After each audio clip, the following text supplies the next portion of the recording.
Kepada player-player LCV8, korang nak combo limited, korang tengok video ni sampai habis. Ciao. Okay guys, hari ni kita dah mendarat combo untuk player-player LCV8. Korang akan dapat apa? Korang akan dapat cover set Sniper Batman. Kita yang baru custom cover set ni. So kalau korang ambil combo ni, korang orang pertama akan pakai cover set ni. Item seterusnya saya bagi kat korang barang suspension. Saya bagi apa?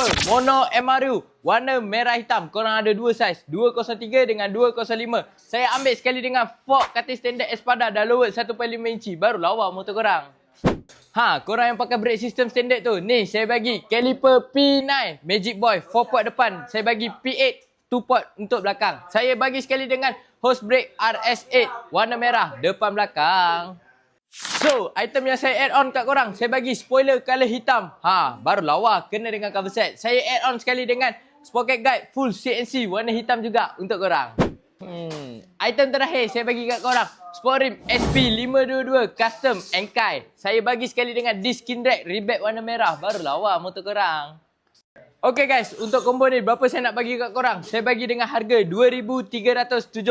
Siap pemasangan, siap post. Sabah, Sarawak, tak ada masalah. Okay, yang mana berminat dengan combo ni, korang boleh walk in saja di Suria Garage Setia Alam. Cari saya, Nimo. Okay, jangan lupa like, follow, comment and share. Korang nak tengok combo apa pula lepas ni? Korang boleh komen dekat bawah. Ciao.